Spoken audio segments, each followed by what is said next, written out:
দেবব্রত দাস কথা বলছেন? হ্যাঁ হ্যাঁ আমি এলএইচও পিপিজি থেকে কথা বলছি। হ্যাঁ হ্যাঁ বলুন। আপনি একটা কমপ্লেন করেছেন।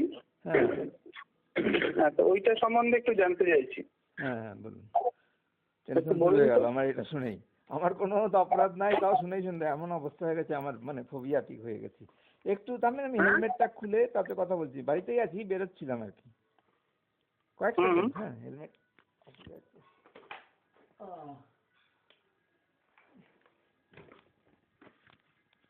হ্যাঁ বলুন। বলুন কি কি ঘটেছে একটু বলুন তো। এই মুহূর্তে আমি হচ্ছি প্রচন্ড টেনশনে আছি যে আমাকে কখনো জমানো টাকা নেই, এফডিআরডি নেই, কোনো টাকা পাচ্ছি না। এমনকি যেটা লিপ স্যালারি, যেটা এতটা টাইম লাগার কথা না, আজ 1 মাস 21 দিন হয়ে গেল। 31শে ডিসেম্বর আমি ইভিআরটা নিয়েছি, সেদিন থেকে ইমপ্লিমেন্ট হয়েছে। তো এইটার জন্য আমি পাগল হয়ে গেলাম। আর ঘটনা যেগুলো ঘটেছিল, আমাকে নানাভাবে অত্যাচার করেছিল, মানসিক অত্যাচার, এগুলো অনেক ডিটেলস ব্যাপার আছে, প্রুফ টুফ এইসব আছে। কিন্তু সেটা আমি আমি এই মুহূর্তে আমি ভয়ও পাচ্ছি যে কোথা থেকে কি হবে। আমি সব কিছুতেই ভয় পাচ্ছি এখন। আমি তো ফোবিয়া, কলকাতায় গিয়ে মানসিক হসপিটালে ট্রিটমেন্ট করাচ্ছি, ওই লুম্বিনী পার্ক। হ্যাঁ বললাম না, আপনি কোথায় এই দেখাচ্ছেন? হ্যাঁ লুম্বিনী পার্ক কোথায় মেন্টাল, দেখাচ্ছেন? Lumbini park mental hospital. আচ্ছা, এরকম অবস্থা হয়ে গেছে? হ্যাঁ মারাত্মক ভয়, মানে আচ্ছা, এরকম অবস্থা হয়ে গেছে? হ্যাঁ মারাত্মক ভয়। মানে কিছু কিছু অডিও আছে, বাকি অফিসের ওরা আছে উইটনেস, মানে অকল্পনীয় অত্যাচার। কি অত্যাচার, কি রকম কি করেছে? অ্যাকশন নেবে আমার এগেনস্টে। কি অ্যাকশন নেবে? ব্যাংকে তো, ব্যাংকে আর কি অ্যাকশন নিতে পারবে? ব্যাংকে তো, ব্যাংকে আর কি অ্যাকশন নিতে পারবে? 53,000 টাকা শর্ট হয়েছে, এবং শর্টটা আমি 2 মিনিট, যার কাছে যার জন্য শর্ট হয়েছে এটা 2 মিনিটের মধ্যে আমি ওটা ডিটেক্ট করতে পেরেছি ফ্রেন্ডলি, মানে হ্যাঁ, এটা কোন কোম্পানির এটা ছিল? কাদের ছিল? ইয়েটা কাস্টমারটা। হ্যাঁ হ্যাঁ, কাস্টমারটা কাস্টমার। হ্যাঁ ব্যাংকের এসএসসি ক্যাশকেড কাস্টমার, বিষ্ণুচরণ ঘোষ নাম বোধহয়।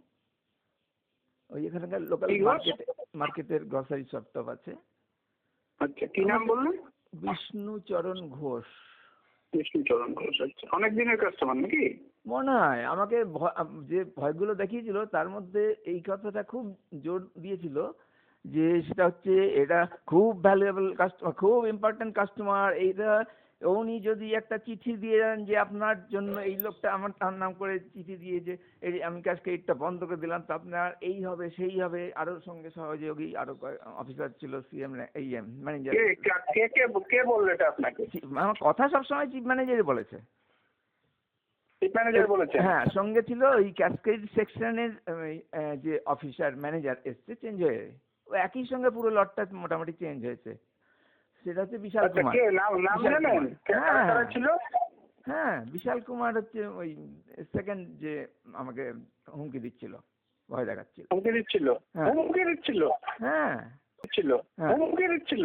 হ্যাঁ ওই যে একটু বললাম যে এই কাস্টমার ভালো, আমার চুরিটা নিয়ে কোনো কথা না, চুরিটা নিয়ে ওইটুকু বলছে। ওরা তো বলেছে দেবে, দেয়নি তো বলেনি, এতদিন দেরি হয়ে গেছে কেন?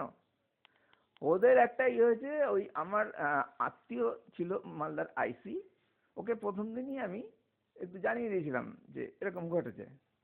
তারপরে যখন সিসি ফুটেজটা ওই পাওয়া গেল, আমরা তো হন্যে হয়ে খুঁজছিলাম যে টাকাটা লুজ টাকাটা দেয়নিও। খুঁজতে খুঁজতে আলটিমেটলি পাওয়া গেছে যে লুজ টাকাটা ও একসময় উঠিয়ে নিয়েছে। উঠিয়ে নিয়ে ওর সঙ্গে সঙ্গে চলে গেছে ওর একটা অন্য, কেউ অস্বীকার করেনি। কাস্টমার তিনবার দেখে গেছে, আমিই দেখিয়েছি ব্যাংকে ইয়ে থেকে, ব্যাংকের কম্পিউটারে। কেউ ওইটা দেখার পর আর কেউ কোনো অবজেকশন দেয়নি, কিন্তু দিব ওই আরেকটা ফুটেজ দেখি, ইয়েটা বোর্ডেরটা দেখি, এই করতে করতে আলটিমেটলি বোর্ডেরটাও দেখেছে। ততদিনে আমি অত্যাচারের অসুস্থ হয়ে পড়েছি। হ্যাঁ, তো বোর্ডেরটাও আপনাকে কি বলে গেছে? যে আমার এগেনস্টে অ্যাকশন নিবে। আমি পুলিশকে কেন জানিয়েছি, ম্যানেজার উজ্জ্বল কুমার উনি এটা 13 তারিখে আগের ম্যানেজারকে রিলিজ করে দিয়েছেন, যিনি খুব আমাদের স্টাফের জন্য খুব করতেন। ওই জন্যই সেটা হচ্ছে রামনাথ বর্মন, এখন কলকাতায় কোথায় যেন আছে, কুচবিহারের লোক। হ্যাঁ, উনি সত্যি মানে স্টাফ বা এমনি কোনো কাজ পেন্ডিং এগুলো ছাড়ে না। তো আমার আশা আমি তো কনফিডেন্টলি বলছি, বা অন্যরাও জানে, যে উনি থাকলে এত সমস্যাই হতো না। পরিষ্কার চুরি হয়েছে, অ্যাকশন নিবে ব্যাংক, এই তো। তো আমাকে ওই নতুন চিফ ম্যানেজার বললো, আপনার কাছে এগুলো কেন আপনি দিন। ঠিক আছে, আমি দিয়ে দিলাম। আমি বললাম আমি জানি টেকনিক্যালি এটা, কিন্তু এই ব্যাপার ঘটেছিল, আগে ম্যানেজার ব্যবস্থা করেছিল, নিয়ে নেন, দিয়ে দিলাম। বললো আপনি কিছু করবেন না, যা করার ব্যাংক করবে।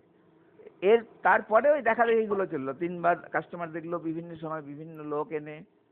হ্যাঁ, ব্যবসায়ী, আমি তো এখানকার পুরনো লোক, ব্যবসায়ীরা সব এনে ওরাও গিয়ে কথা বলে যেসব বললো যে না, ব্যাংক বলছে এটা চুরি না, ও একটা কাগজ তুলেছে, টাকা অন্য কোনোভাবে খোয়া গেছে। এই কথাটা, টাকা ব্যাংকে আছে, দেখেন কোথায় অন্যভাবে খোয়া গেছে, এটা প্রথম দিনই কাস্টমার বলেছিল।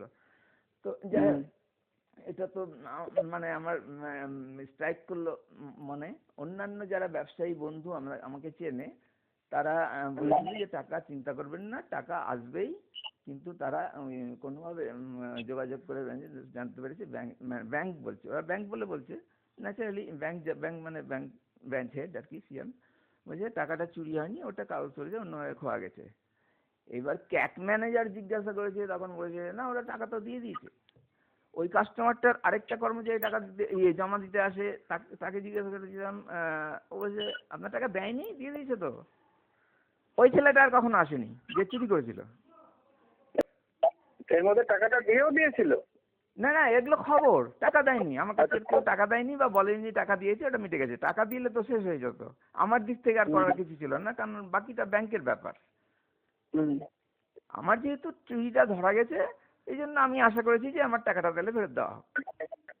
আমার ডিমান্ড এইটুকুই। তো এইভাবে চিফ ম্যানেজার বিভিন্ন জনকে বিভিন্ন রকম উত্তর দিচ্ছে, আর আমাকে ওইভাবে এত বড় কাস্টমার যদি চলে যায় এই করে, আপনার এই হবে সেই হবে, প্রচন্ড ক্ষতি হবে। এর মধ্যে থ্রেটনিং চলছে? হ্যাঁ হ্যাঁ হ্যাঁ। আর কিভাবে থ্রেটনিংটা কিছুদিন পরে শুরু হচ্ছে, এই ধরুন যে 25 দিন বা মাসখানেক পর। ওই আমি টাকাটা দিচ্ছি, মাঝে মাঝে বলছি আমার খুব অধৈর্য হয়ে পড়ছি, আমার খারাপ লাগছে, পরিষ্কার চুরি, তাও টাকাটা দিচ্ছে না, আমার ফোকাস নষ্ট হয়ে যাচ্ছে, এত হাই ভ্যালু কাউন্টার করি।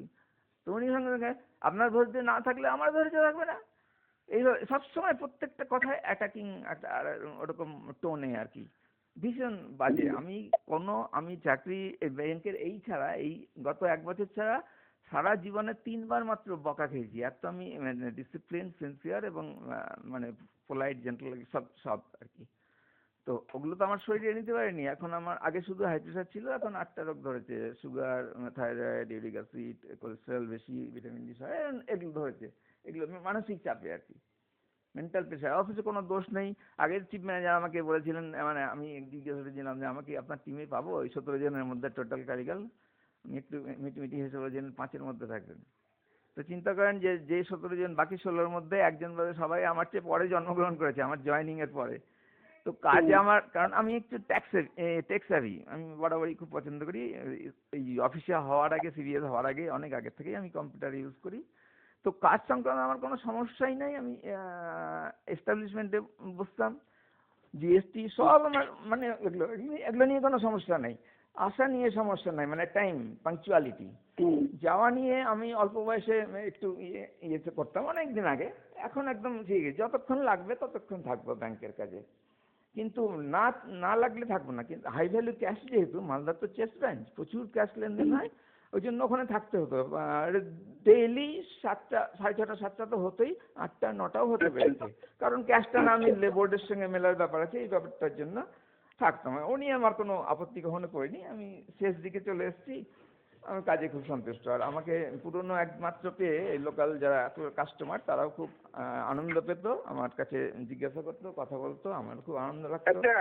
হ্যাঁ, আপনি লিখেছেন যে আপনাকে রিভলভার দেখিয়েছিল, সত্যি নাকি? হ্যাঁ হ্যাঁ, ওইটা হচ্ছে যখন একদম কবে কোথায় দেখিয়েছিল বলুন তো? ডেট গুলো আমি এই মুহূর্তে মুখস্থ নেই, আমাকে দেখে বলতে হবে, সব আমার কাছে রেকর্ড আছে। আচ্ছা আচ্ছা, ঘটনাটা বলুন। হ্যাঁ, ঘটনাটা হচ্ছে যে সেই কাস্টমারটা ওই বোর্ডে যে ট্রেটা নিয়ে গেল, ওই ছেলেটা, বোর্ডের ছেলেটা, তখন আমি 1 বছর চালান নিয়ে ওটা চালানগুলো লিখছি হাতে, মেশিন এন্ট্রি হয়ে গেছে, চালানে 4টা করে কপিতেও লিখতে হয়, সই করতে হয়, আর ওই নাম্বার দিতে হয়, জার্নাল নাম্বার। তো ওইগুলো করছি মন দিয়ে। ওই ছেলেটা ক্যাশ নিয়ে গেছিল, ওই কাস্টমারটা বলছিল যে আমি ওই ভিতরে যেটা গেল ট্রেটা ওইটা দেখতে চাই। তো ওইটার ফুটেজ সেদিন আমার ওই যে অন্য ছেলেটার কাছে ছিল, ওটা ওটা দেখে পাওয়া যায়নি। ওই ফুটেজটা দেখা আলটিমেটলি ওটা পরে ফুটেজটা দেখেছে। ওই ফুটেজটা যেদিন বের করার জন্য টেকনিশিয়ানকে ডাকলেন চিফ ম্যানেজার, হ্যাঁ, সেটা আমি অনেকবার বলার পর টেকনিশিয়ানকে ডাকুন, কিন্তু আমি ডাকলে তো আসবে না, বা আমার ডাকারও কথা না, এটা ম্যানেজার। সেদিন যেমন চিফ ম্যানেজারের কথাতেই এসছে, টেকনিশিয়ানকে জিজ্ঞাসা হয়েছিলাম, বলে না না আপনি কেন, অন্য অন্য কেউ ডাকেনি, আমাকে চিফ ম্যানেজার বলেছে সেই জন্য এসছি, আমি কারোর কথা কি দেখাতে পারি নাকি। তো সেদিন ওখানে চিফ ম্যানেজারের ঘরে যে সিসিটিভি আছে ওইখানে স্ক্রিনে ওটা আছে।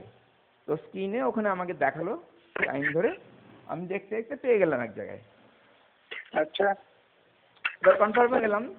তখন আমি মানে আমি সবসময় কিন্তু সৌজন্যটা মেনে চলে, যে আমার স্যার এই তো ইয়েছে, আমার খুব খারাপ লাগছে, আমার পেন ড্রাইভটা যদি পেতাম, আমার পেন ড্রাইভটাতে অনেক সার্কুলার সাবম্যাটার এগুলো সব আছে, আপনি যদি অন্য পেন ড্রাইভে বা আপনার পেন ড্রাইভে একটু এটা কপি করে নিয়ে ওটা ডিলিট করে আমাকে দিতেন। তুমি হঠাৎ বললেন আমার পেন ড্রাইভে শুধুই ডিলিট হয়, আমার পেন ড্রাইভে আপনি কল্পনা করতে পারবেন না, সব কিছু ডিলিট করা যায় পার্মানেন্টলি। এটা কে বলছে? Chief manager. আচ্ছা, বাকি আছে তিনজন। আচ্ছা, সাইফুল যে দেখিয়েছিল, দুজন ক্লারিক্যাল স্টাফ ছিল আরো, আর ওই অনুপম সিসিটিভি টেকনিশিয়ান ছিল। আচ্ছা, সবার সামনে। এটা তো ভাবতে পারিনি আমি। উনি তারপরে ওই ছেলেটা যে ইয়ে মেসেঞ্জার, সে তাকে বললো দেখাও তো আমার এটা, আমার সিসিটিভি পেন ড্রাইভটা। আমরা কৌতূহল নিয়ে কি ব্যাপার এর মধ্যে বের করলো, কোন মেসেঞ্জার? রিভলভার। ওইটা ওই ওনার সামনে, ওনার চেম্বারের সামনে বসিয়ে রেখেছেন। ওটার নাম সফিউল ইসলাম, ওটা হচ্ছে head messenger. Safiul Islam head messenger. Safiul SA Safiul Islam. হ্যাঁ হ্যাঁ হ্যাঁ, ও সিনিয়র অনেক, হেড মেসেঞ্জার। তাকে বললো সিএম যে আমার পেন ড্রাইভটা দেখান। হ্যাঁ হ্যাঁ হ্যাঁ, ওই ক্যাবিনেট থেকে। তারপরে ও দেখালো, দেখিয়ে বের করে যেই দেখলাম পিস্তল, সবাই হই মানে যে যার স্পন্টেনিয়াস রিয়াকশন ব্যক্ত করলো। পিস্তল সত্যিকারের? দেখি মানে আমি তখন ক্যাজুয়ালি নিয়েছি, দেখি হাত দিয়ে একটু দেখবো, কোনোদিন আমি আসল হাত দিয়ে দেখিনি, আমি হাত দিয়েও দিলাম। তারপরে এই হলো করে কথা হলো, শেষ হয়ে গেল। কিন্তু বাড়িতে আসার পর থেকে আমার স্ট্রাইক করছে, এটা একদম অপ্রয়োজনীয়, রিলেভেন্ট, কোনো প্রাসঙ্গিকতা নেই, তাও এইভাবে এই টোনে কথা বলে আমাকে পিস্তলটা দেখালো। মানে ইনি যে কোনো কিছু করতে পারেন, এবং ওনার বডি ল্যাঙ্গুয়েজে তাই বলছে, উনি সবসময় যে কোনো কিছু করতে পারেন। হ্যাঁ, এই আতঙ্কটা আমার আছে। এটা ওদের পরে কনফার্মেশন নিয়েছি যে কি দেখিয়েছিল আমাকে বলো তো, ওই নেতাদের সামনে ওই যে রিভলভার দেখিয়েছিল মানে আমাকে টার্গেট করে নেয়, এই যে ওই কথা বলে যে আমার সব ডিলিট হয়ে অবস্থায়। হ্যাঁ, এইরকম অবস্থায় আপনি আরবিওতে কাউকে জানাননি? এবং ওনার বডি ল্যাঙ্গুয়েজে তাই বলছে, উনি সবসময় যে কোনো কিছু করতে পারেন।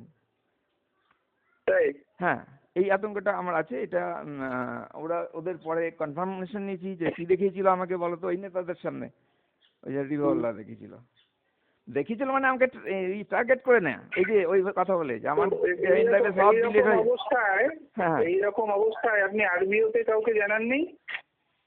আরবিওতে আমি আমাদের ওই ইউনিয়নের তরফ থেকে জানাচ্ছি, আরবিওতে তো আমার ডাইরেক্ট জানানোর কোনো স্কোপ নাই। এখানে যে RS আছে আমাদের, অফিশিয়ালি কিছু লিখে পাঠাননি আরবিওতে? না না না, ওটা নিয়ে আমি পাজল, কারণ আমি যেটা জানতাম আমাকে বলেছে যে আপনি কোনো কিছু করবেন না, হুমকি দিয়ে। সঙ্গে ওই পার্থ চক্রবর্তী বলে আরেকজন ছিল, তখনও জানি না, উনিও নতুন এসছেন। যে আমি তো ভেবেছিলাম পুলিশের লোক এসছে বোধহয়। আমাকে প্রচুর বকাঝকা, আপনি কেন এগুলো করলেন, কোথা থেকে পেলেন, এই করলেন, সব ডিলিট করুন, কাকে কাকে করেছেন, ওই শুনলাম।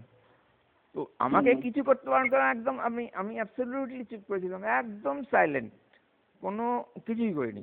বলেছিলাম আমাকে যা করার ব্যাংক করবে। তারপরে এটা আস্তে আস্তে সময়ের সঙ্গে গড়াতে এটা একসময়। হ্যাঁ, আপনি এক জায়গায় বলেছেন যে কোন একজন ক্রিমিনালকে সেভ করার জন্য। এটা কি জিনিস? যে চুরি করেছে সে তো ক্রিমিনাল, তাই না? যে চুরি করেছে মানে সেই কাস্টমার না, কাস্টমারের এমপ্লয়ি, কাস্টমার নিজে না, কাস্টমারকে আমিও চিনতাম না। আচ্ছা, তো বোর্ডের ছেলেটা চিনতো, তো ও বললো যে আমি ফোন করছি, ও এই বাজার ইয়েতে আছে। কাস্টমারের এমপ্লয়ি সেটার নাম জানেন? হ্যাঁ, ওটা সম্ভবত শুভঙ্কর, অন্যেরা বলতে চাইনি, শুভঙ্কর শাহপুরে থাকে। শুভঙ্কর হ্যাঁ শাহপুরে থাকে। হ্যাঁ, আমি আচ্ছা। টাইম নাম এলে সব বলতে পারবো, কিন্তু ওই ইয়ে আপনার ফুটেজ ব্যাংকে আছে।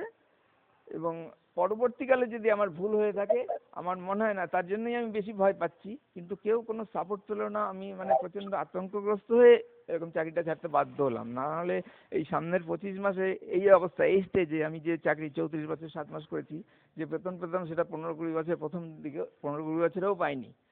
তো কে এত লোভনীয়? আর আমি এখন আরামসে খুব আনন্দে কাজ করছিলাম, এই বয়সে আনন্দে কাজ করছিলাম। আচ্ছা। তো ওই আমি যেটাকে ক্রিমিনাল উল্লেখ করেছি সেটা হচ্ছে ওই যে চুরি করলো সে ক্রিমিনাল, হুম। তাই না? কিন্তু আমার সঙ্গে যেন ক্রিমিনালের মতো ব্যবহার করছে, আমি ক্রিমিনাল, এটা আমি খুব আচ্ছা। রিয়েলাইজ করছি। আরে আমি ক্রিমিনাল আচ্ছা। নাকি? আমার সঙ্গে ক্রিমিনালের মতো ট্রিটমেন্ট করছে কেন? আচ্ছা। এই নিয়ে স্টাফদের বলেছি, ওখানে বলেছি, এদের বলেছি। আর স্টাফদের মধ্যে ইউনিয়নে আমি কেন করিনি, ওখানে সব বাচ্চা ছেলে, নতুন নতুন ছেলে, যারা 3 বছর 4 বছর 5 বছর, এদের খুব বড় ক্যারিয়ার আছে। আমি আমার এক্সপিরিয়েন্স থেকে, আমি অনেক আগে সেক্রেটারি ছিলাম মালদা ব্রাঞ্চে, তখনও একটা অন্যায় হয়েছিল আমার সঙ্গে, আমাকে রিডিপ্লয়মেন্টে ট্রান্সফার করা হয়েছিল। সবচেয়ে সিনিয়র মোস্টকে টপকে, যে সিনিয়র মোস্ট আরবিও। আমি যেটাকে ক্রিমিনাল উল্লেখ করেছি সেটা হচ্ছে ওই যে চুরি করলো সে ক্রিমিনাল, তাই না? কিন্তু আমার সঙ্গে যেন ক্রিমিনালের মতো ব্যবহার করছে, আমি ক্রিমিনাল, এটা আমি খুব রিয়েলাইজ করছি। আরে আমি ক্রিমিনাল নাকি? আমার সঙ্গে ক্রিমিনালের মতো ট্রিটমেন্ট করছে কেন? এই নিয়ে স্টাফদের বলেছি, ওখানে বলেছি, এদের বলেছি। আর স্টাফদের মধ্যে ইউনিয়নে আমি কেন করিনি, ওখানে সব বাচ্চা ছেলে, নতুন নতুন ছেলে, যারা 3 বছর 4 বছর 5 বছর, এদের খুব বড় ক্যারিয়ার আছে। আমি আমার এক্সপিরিয়েন্স থেকে, আমি অনেক আগে সেক্রেটারি ছিলাম মালদা ব্রাঞ্চে, তখনও একটা অন্যায় হয়েছিল আমার সঙ্গে, আমাকে রিডিপ্লয়মেন্টে ট্রান্সফার করা হয়েছিল। সবচেয়ে সিনিয়র মোস্টকে টপকে, যে সিনিয়র মোস্ট আরবিওতে ছিল। এ নিয়ে আমি লিখিত দিয়েছিলাম, তখনও আমার খুব মানসিক অত্যাচার করেছিল, সেই সময় আমার বেশি রোগগুলো ধরেছে। তো সেটা এখনো আছে, আমি মেনে নিয়েছি। তারপরে আমাকে ওল্ড মাল দেখা। একটা জিনিস জিজ্ঞেস করি, আপনার এই পিএফ গ্র্যাচুইটি, হ্যাঁ হ্যাঁ হ্যাঁ হ্যাঁ, এইগুলো সিগনেচার করলেন কতদিন পরে? মানে ওই যেদিন আপনার সেপারেশন হয়ে গেল, তো তারপরে কতদিন পরে অ্যাপ্লাই করেছিলেন? হার্ড কপি তো ব্রাঞ্চে জমা দিতে হয়েছিল না ব্রাঞ্চে, কাগজপত্র শুনেন সব? না শুনেন না, হ্যাঁ ওটা নিয়ে আমি পারিনি, ওটা হচ্ছে আমার সামনেই। আমি এমনি অন্যান্যদের কাছে খোঁজ নিয়েছি, বা ওই আরাপুর আমাদের কাছেই একটা ব্রাঞ্চ থেকে একজন ভিআর নিয়েছিল সেপ্টেম্বরে, ওর কাছে খোঁজ নিয়েছি। সেটা হচ্ছে আমার সাইটটা ওই 31 ডিসেম্বর আমার জন্য খোলা থাকবে না, যেহেতু নর্মাল রিটায়ারমেন্ট না, আমি সাবমিট করতে পারবো না। এবার 31 ডিসেম্বর 5টা অবধি আমার সামনে ফোন করে, এটা চিফ ম্যানেজার HRMS কলকাতার থেকে ফোন করে জানলেন, এবং উনি লাউডে দিয়ে আমাকে শোনালেন যে আপনি 5টা অবধি এখন উইথড্র করার টাইম আছে, সেই জন্য উনি 5টা অবধি আজকে খোলা যাবে না। আজকে ওনার এটা হয়ে গেলে, ভিআরটা হয়ে গেলে, কাল থেকে আপনি অ্যাপ্রুভার হিসাবে on behalf of the employee আপনার সাইটে ঢুকে ওই সবগুলো ওগুলো সাবমিট করে প্রিন্ট আউট বের করতে হবে, এবং ওকে মানে আমাকে দিয়ে সই করাতে হবে। সেটা করেছে 7 তারিখে। আমি তার পরের দিন 1 তারিখে গিয়ে বসেছিলাম, সারাদিন বসে থেকে, সকাল থেকে বসে থেকে 4:30 নাগাদ। মানে সিএমএ অ্যাপ্লাই করেছিলেন আপনার বিহাফে? হ্যাঁ হ্যাঁ, উনি অ্যাপ্লাই করে হার্ড কপি বের করেছেন, এটা HRMS থেকেই বলেছিল। 7 তারিখে বের করেছেন। হ্যাঁ ওকে, 7 তারিখে আপনি সব কাগজপত্র জমা দিয়ে দিয়েছিলেন? আমাকে যা যা দিল, হ্যাঁ আমি সঙ্গে সঙ্গে ওখানে বসে করে দিয়েছি, কোনো অসুবিধার কিছু ছিল না। 70 হয়ে গেছে সব কমপ্লিট? না শুনুন না, আরও ব্যাপার আছে। আমি ভিআরে কি কি লাগে ডকুমেন্টস, সেটা আরেকজন যেটা বললাম যে সেপ্টেম্বরে ভিআর নিয়েছে, ওর কাছে সব আমি লিস্ট করে নিয়েছিলাম। ও বলেছি যে 5 কপি এটা বের করতে হবে, 10টা রেভিনিউ স্ট্যাম্প, একটা নন জুডিশিয়াল স্ট্যাম্প, ও আমাকে গাইড করেছিল, photo, joint photo, single photo. হ্যাঁ, তা আমি সেগুলো বলছি যে আমার তো 5 কপি লাগবে, এরকম আছে, একটা স্ট্যাম্প লাগবে, এইগুলো। উনি আমার কোনো কথাই শুনছেন না, মানে সবটাতে আমি যেন একটা একদম নতুন একটা আন করা কেউ। আর আমি তো ঝগড়া করতে পারি না, আমার তো একটা আছে, আমি এটিকেটটা চিরকাল মেনটেন করে এসেছি, ব্যাংকে হোক, বাড়িতে হোক, আমার সোসাইটিতে হোক, এটিকেটটা আমি মেনটেন করি, হ্যাঁ। তো ওইটা সঙ্গে সঙ্গে হয়নি, ওটা কয়েকদিন পর, এই ডেটটা আমার মনে পড়ছে না, 7 তারিখে তো আমি দিয়ে দিলাম সব। হুম। এবার কয়েকদিন পর আমার ডাক পড়লো যে এই ফর্ম আরেকটা কপি লাগবে, একটা কপি কম ছিল, 4টে। না, 7 তারিখে কি আপনি সব সই টই করে দিয়েছিলেন? হ্যাঁ হ্যাঁ, সই করে দিয়েছিল।